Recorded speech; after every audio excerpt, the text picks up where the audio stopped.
Hi, Adam here with the Brisbane Channel's 41st weekly update video for 2025, keeping you up to date with happenings and plans across Greater Brisbane's 5 LGAs. We've got everything from talk of increased flights over our neighbourhoods to calls to have pets added to the next census. Definitely a mixed bag this week. This video is sponsored by Glass Now. They'll beat any legitimate written quote by 10% in November, and YB Painting Services, who are offering a discount to viewers, but more on that later. Let's get to the updates. Oh, and don't forget there'll be some smaller updates on the posts tab of this YouTube channel and on the Brisbane Channel's Instagram account between now and the next update video. Okay, the updates. First, Brisbane has been given a handful of accolades in recent weeks. It ranked 20th in the world in Burson's 2025 ranking of sports cities and first out of all Australian cities. Sydney was 28th, Melbourne was 32nd, the Gold Coast was 57th and Perth was 82nd.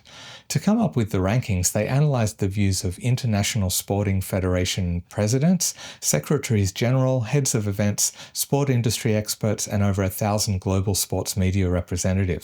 They also measured the total number of times the word sport appeared associated with each city in online platforms in English, French, Spanish and German.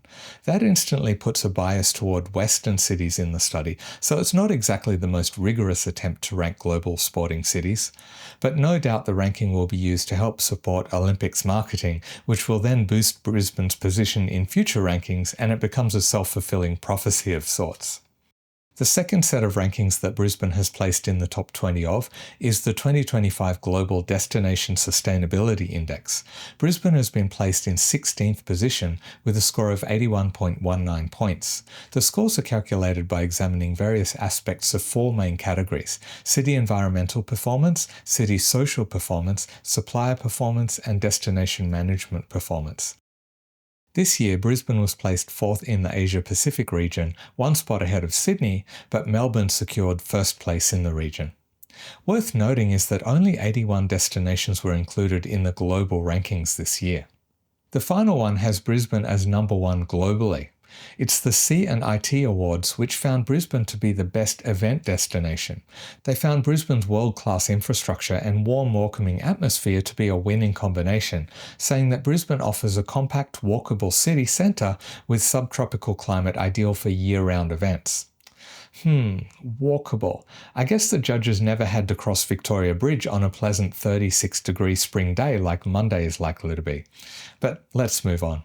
All three of the rankings mentioned involve multitudes visiting Brisbane, but since we're so far away from everywhere, that means they're going to have to fly here. And Brisbane Airport's draft master plan projects passenger flight numbers to double to 52.3 million by 2046. When combined with flights in and out of Archerfield Airport, that brings the daily number of flights over the Brisbane Basin to about 1,600 per day. While the master plan highlights the boost to Brisbane's economy, $11.5 billion and over 50,000 jobs created, the Brisbane Flight Path Community Alliance says this aggressive growth will result in hundreds of thousands of households in Brisbane experiencing frequent disruptive noise events. They've expressed concerns about flight noise projections being based on outdated noise mapping, and also point out the negative impacts of major airport tenants that are still using 1970s aircraft that operate on toxic lead-based fuel. They encourage people to submit their opposition to the proposed expansion of airport activities on their website by October 30. I've put a link in the video description, but in the interests of remaining neutral and not privileging one party, I've also put a link to the Brisbane Airport Corporation's own public comment form. But it's not just people going to and from the airport by plane that is causing concern. The Airtrain is also being discussed this week. How it came to be this way is a long story, but the Airtrain is owned and operated by a private entity who run it with exorbitant fares to milk it for all they can until it returns to state government ownership around 2036. Obviously, they want to recoup the money spent on building the line, and I admit I haven't looked into any estimates of how much they've actually made since the line opened, so I won't be too harsh in my criticism of the fares. As part of the agreement between the government and the Airtrain Corporation, there's no alternative forms of public transport allowed to access the airport. But as Better Transport Queensland has pointed out this week, it's not just about the fares. As Airtrain runs until about 10 p.m, shift workers at the airport and passengers on late flights often have no choice but to pay for expensive parking, ride-share services or taxis. I myself have had issues getting to the airport when I had to take an early morning flight, as the Airtrain hadn't started operating when I needed it. So BTQ have put forward a 4-point proposal that helps deal with some issues of the Airtrain, suggesting that the hours of operation be increased and that service frequency be increased as well. They've also recommended extending the Gold City Glider bus service to the Skygate precinct, which would help people access DFO and the surrounding hospitality and employment hub, as well as allowing better access to the airport. And finally, they've suggested that the Airtrain fares be partially public funded to remove the main deterrent to passengers using the service. But while we're on getting around Greater Brisbane, this week Moreton Bay City Council announced their 10-year plan to develop the rapidly growing LGA, and it includes some pretty ambitious ideas, including the use of self-flying air taxis by 2032. I won't go into too much detail on the plan as there's a lot to it, so I'll save the more detailed look for a dedicated video, but some of the key proposals include an expedited Bruce Highway Western alternative to be delivered by 2032, rapid transport connections including new express train services and Brisbane-style metro bus services, revitalisation of Caboolture, Baycats, a new ferry service for commuters and tourists connecting Brisbane and Moreton Bay locations, and advanced air mobility services or air taxis. There's a lot more to the plans than just that, so make sure you're subscribed with all notifications enabled if that's something you want to know more about. There'll be a detailed video on that coming out soonish. But before we move on from Moreton Bay, let's talk about another flying innovation they've already put into action. Some of the biggest threats we face in southeast Queensland each year are bushfires, and one important way to reduce the risk of fires taking hold and rapidly spreading is by conducting hazard reduction burns. To help facilitate these burns, Moreton Bay City Council have started using aerial incendiary drones, which drop small pellets that burst into flame within seconds of being dropped, igniting the surrounding vegetation to begin a cooler, controlled burn. This method is a more compact and safer method than using helicopters to access areas that are usually difficult to reach. They're also expanding their drone capabilities to support safety and environmental monitoring before, during and after planned burns. Southeast Queensland councils are all currently urging residents to prepare for bushfire and storm season by clearing up their yards and making sure they have an emergency plan in place. Let's return to Brisbane City for a few updates, but first a quick shout out to one of the sponsors who make these update videos possible. As of the 24th of this month, I can say that YB Painting are officially Queensland's best after winning Master Painters Australia Queensland's top honour. I've seen their work and professionalism, and I'm not one bit surprised they won. With fixed pricing and a 5-year warranty on all their work, you can be sure there'll be no unpleasant surprises.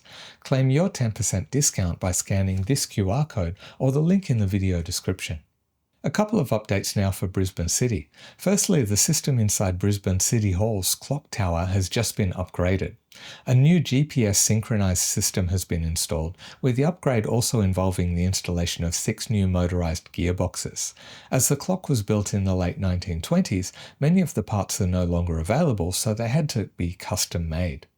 The clock faces are the largest in Australia and 56th biggest globally.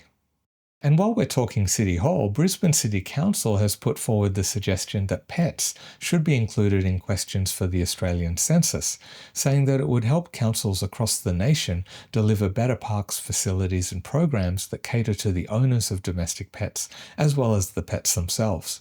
The idea was accepted by the Local Government Association of Queensland, which represents the state's 77 city and regional councils. However, the Australian Bureau of Statistics says that as their review into what to include in the 2026 census has already been completed, questions on household pets won't be in the next census. The soonest we could see these questions would be in the 2031 census. Of course, the Brisbane channel will still be here to let you know about it, as well as to break down what we can learn from next year's census. Archerfield Wetlands and the connected park have won 2 awards at the 2025 Isla Landscape Architecture Awards.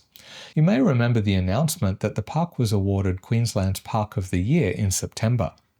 The Brisbane Channel did a video on the park which transformed a disused water treatment plant just before it opened last year, and you can watch it later by opening this link in a new tab. Since October of 2023, more than 100,000 native plants have been planted throughout the wetlands and park, more than 110 different species of trees, vines and grasses, with over 30,000 planted just this month. Council aims to plant 1 million native plants within wetlands and waterway corridors across Brisbane by 2032. Love or hate the Olympics coming to our region, at least that's one positive outcome, as it seems to have triggered a push for more greening of the city, at least if you take developing Victoria Park out of the equation. And while I know we're all starting to feel a bit of Olympics fatigue, despite there still being almost 7 years until the actual event, and 8 until the stadium is actually finished, I do have one quick 2032 Olympics related update. Last week, the state government announced that testing has been completed on the Fitzroy River in Rockhampton, the long stretch of crocodile habitat chosen for the rowing event in the Olympic and Paralympic Games. They said that it had passed all tests and was deemed a suitable venue for the events. The council have already started preparing upgrades to prepare for the Games. However, a joint statement from the presidents of World Rowing and the International Canoe Federation said they were not ready to give the go-ahead for the location just yet. They are both conducting their own technical assessments of the river, which will be the data their final decision is based on. Despite this, Queensland Premier David Crucifulli has said that the events would be held in Rockhampton no matter what. He said he had promised the people of Rockhampton and that he would keep his promise. So I want to give my 2 cents right now, but I'll wait for that segment. I've got a couple of quick bites for you first, and also a quick request. If you've gotten anything out of this video, please give it a thumbs up, as it does help this channel reach more people.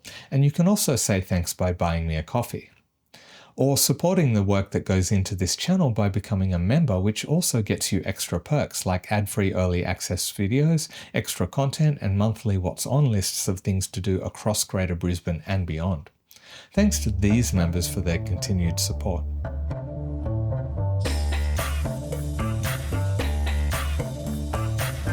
Okay, 2 quick bites. Firstly, Queensland nurses have accepted an 11% increase in wages over 3 years.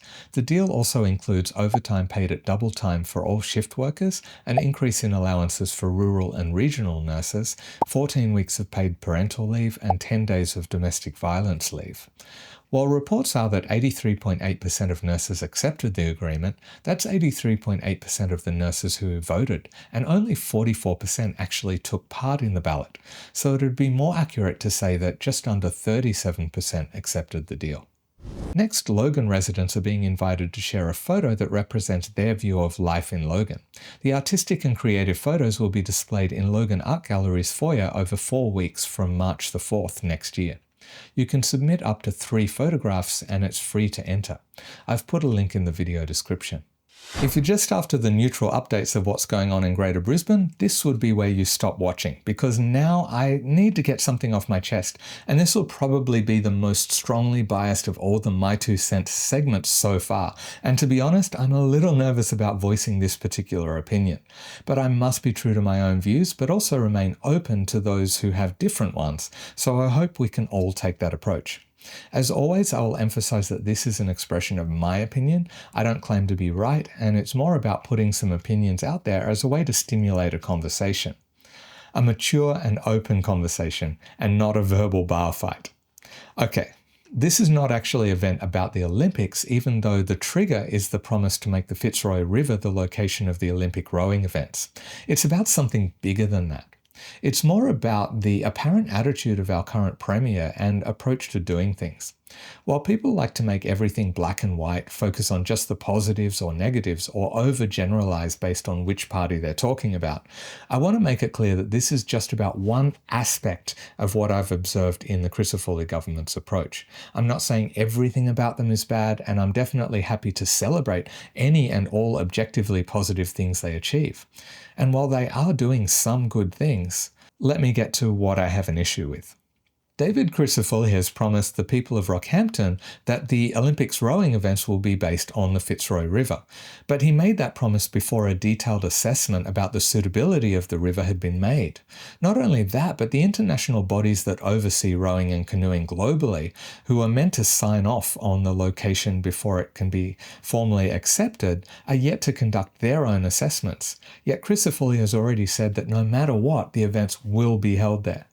So what I see is a man being perfectly comfortable to disregard the judgments of experts to honour a promise made that was not based on any solid data that it was the right call. And it's strange that someone who promised again and again there would be no new stadia and instantly announced new stadia once he was elected suddenly has an issue breaking a promise. I'm sure he has his reasons for supporting the Rockhampton venues, possibly the desire to spread the tourism benefits of the Olympics to regions of the state beyond the southeast Queensland corner for one, and possibly a desire just to get on with the Olympics preparations after a long period of messing around. But the main thing I take issue with is that promises are being made that disregard solid data that could support or oppose them, or at least that promises are made before actually having that data. And this seems to be a pattern. The state government refused to listen to the Australian Medical Association and the Royal Australian College of General Practitioners, or consider the data from the University of Queensland's review of pill testing before making the call to make drug checking illegal.